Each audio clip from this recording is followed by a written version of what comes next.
മുഖ്യമന്ത്രിയുടെ നവകേരള സദസ്സ് ഇപ്പം ആ യാത്ര കാസർഗോഡ് നിന്ന് ആരംഭിച്ച് തിരുവനന്തപുരത്ത് 23-ാം തീയതി അവസാനിക്കുകയാണ്. തിരുവനന്തപുരം റൂറൽ ജില്ലയിലും കൊല്ലം ജില്ലയിലുമായിട്ട് ആ യാത്ര നടക്കുകയാണ്, മീറ്റിങ്ങുകൾ നടക്കുകയാണ്. അതിൻ്റെ മുൻകരുതലെന്ന് കരുതി അവിടെയുള്ള ചില കോൺഗ്രസ് പ്രവർത്തകരെ വെഞ്ഞാറമ്മൂട് പോലീസ് ഇന്ന് അവരെ അറസ്റ്റ് ചെയ്ത് കരുതത്തടങ്കലിൽ വെച്ചു. കോൺഗ്രസ് മണ്ഡലം president Hari, block president Binu S Nair അവരവിടുത്തെ പ്രവർത്തകരാണ്. അവരെ കരുതത്തടങ്കലിൽ 3:30 വെഞ്ഞാറമ്മൂട് പോലീസ് സ്റ്റേഷൻ്റെ അകത്ത് അവരെ അറസ്റ്റ് ചെയ്ത് നീക്കി അവിടെയാക്കി.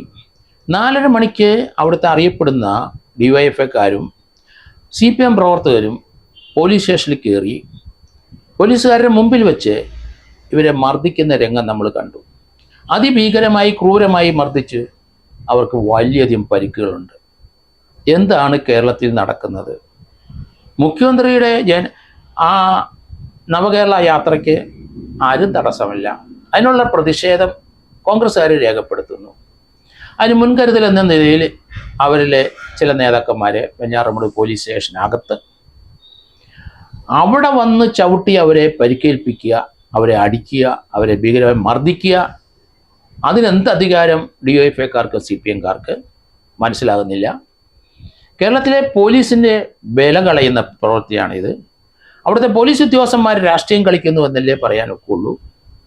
അത് പാടില്ല. ഏത് ഗവൺമെൻറ് വന്നാലും ശരി, നിയമത്തിനകത്ത് നിന്ന് കളിക്കണം പോലീസ്. നിയമം അനുസരിച്ച് മാത്രം ചെയ്യാവുള്ളൂ.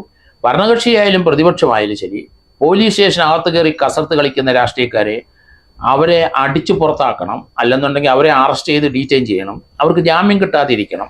അതാണ് ചെയ്യേണ്ടത്. മുഖം നോക്കാതെ, രാഷ്ട്രീയം നോക്കാതെ നീതി നടപ്പാക്കുന്നവരാണ് കേരള പോലീസ്. അങ്ങനെയായിരുന്നു കേരള പോലീസിൻ്റെ ചരിത്രം.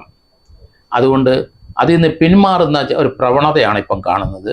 രാഷ്ട്രീയ ചായ്വുള്ള ധാരാളം പോലീസ് ഉദ്യോഗസ്ഥർ വരുന്നതുകൊണ്ടാണ് ഇത്.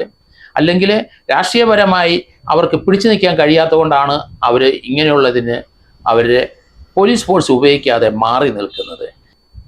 അതൊരിക്കലും രണ്ട് ആൾക്കാരെ കരുതത്തടങ്കിൽ വെച്ച് നിയമപരമായി അവരെ ഡീറ്റെയിൻ ചെയ്ത് ഇരിക്കുന്ന ആ സ്ഥലത്ത് ഇതുപോലെ കലുഷിതമായ അക്രമം ഉണ്ടായാൽ പോലീസിന് എന്ത് ചെയ്യാനൊക്കും? ലാത്തി ചാർജ് ചെയ്യാം. ലാത്തി ചാർജ് ശേഷവും വീണ്ടും ശക്തമായിട്ട് വന്നാൽ പോലീസ് സ്റ്റേഷൻ ആക്രമണത്തെ തീർച്ചയായിട്ടും മറ്റു മാർഗങ്ങൾ നോക്കേണ്ടി വരും. അതുകൊണ്ട് ഇപ്പം കാണിച്ച പ്രവൃത്തി അത് പാർട്ടിക്കാർക്ക് നല്ലതല്ല. അത് അവർ പ്രതിഷേധിച്ചിട്ട് അവർ പോട്ടെ. അവരെ പ്രതിഷേധിച്ചവരെ ഇതിനകത്തോട്ട് പോലീസ് സ്റ്റേഷനകത്തോട്ട് മാറ്റി നിർത്തി അല്ലെങ്കിൽ അവരെ അറസ്റ്റ് ചെയ്ത് ഡീറ്റെയിൻ ചെയ്തു. അവിടെ കയറി അതിക്രമം കാണിക്കുന്നത് ഒരിക്കലും നല്ലതല്ല. കാരണം അവർ ഓൾറെഡി ഒരു കൺഫൈൻമെൻറ്റിലാണ്, പോലീസിൻ്റെ പിടിയിലാണ്. ആ പോലീസിനെ ധിക്കരിച്ച് അതിനുള്ളിൽ കയറി അക്രമം നടത്തിയവർക്കെതിരായിട്ട് തീർച്ചയായും കാപ്പ പോലുള്ള അതാണ് ഉപയോഗിക്കേണ്ടത്. കാരണം ഒരു പോലീസ് സ്റ്റേഷൻ ആക്രമണമാണ്, അത് നല്ലതല്ല. പ്രത്യേകിച്ച് അക്രമം മാത്രമല്ല, അവിടെ ഡീറ്റെയിൻ ചെയ്തിരിക്കുന്നവരെ പോലീസ് സ്റ്റേഷൻ്റെ സാന്നിധ്യം, പോലീസ് ഉദ്യോഗസ്ഥരുടെ സാന്നിധ്യം മർദ്ദിക്കുകയാണ്. എന്താ ചെയ്യുക അതിന്?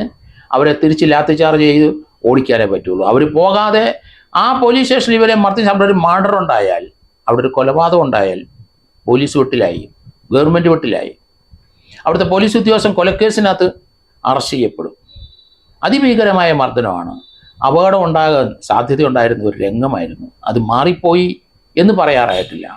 അവരെ പോലീസ് സ്റ്റേഷനകത്ത് വെച്ചുള്ള മർദ്ദനത്തിന് പോലീസിന് എന്ത് സമാധാനം പറയും എന്ന് എനിക്ക് മനസ്സിലാകുന്നില്ല. നിരന്തരം കേരളത്തിലെ പല സ്ഥലങ്ങളിലും ചില പോലീസ് ഉദ്യോഗസ്ഥന്മാർ ഗവൺമെൻറ്റിൻ്റെ ഇമേജിനെ തകർക്കത്തക്ക രീതിയിൽ ചില സംഭവങ്ങൾ അതിക്രമം കാണിച്ചുകൊണ്ടിരിക്കുകയാണ്. അത് വകവെച്ചു കൊടുക്കാൻ കഴിയില്ല.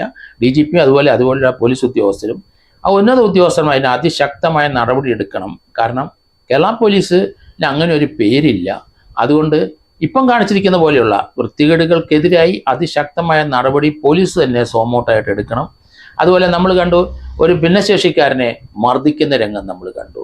അതുപോലെ മുഖ്യമന്ത്രിയുടെ ഗൺമാനും അവരുടെ സെക്യൂരിറ്റി സ്റ്റാഫും മുഖ്യമന്ത്രി പോയ ശേഷം കാറിൽ നിന്ന് ഇറങ്ങി റോഡിൻ്റെ സൈഡിൽ ഒതുക്കി നിർത്തിയ 3-4 യൂണിഫോമുള്ള പോലീസുകാർ അവിടുത്തെ കോൺഗ്രസ്സുകാരെ ഒതുക്കി ഒരു കടയുടെ മുമ്പിൽ നിർത്തിയിരുന്നവരെ വന്ന് ബലമായിട്ട് ക്രൂരമായി മർദ്ദിക്കുന്നത് നമ്മൾ കണ്ടു. അതും അതിശക്തമായ നടപടി. ഇങ്ങനെയുള്ള ചില ഓവർ ടേൺസ് ഉണ്ട്. അതൊക്കെ തീർച്ചയായിട്ടും പോലീസിന് നല്ലതല്ല, ഗവൺമെൻറ്റിന് നല്ലതല്ല. അതിശക്തമായ മുഖം നോക്കാതെ നടപടി എടുക്കുന്നതാണ് ഇങ്ങനെയുള്ള കാര്യത്തിൽ നല്ലത്.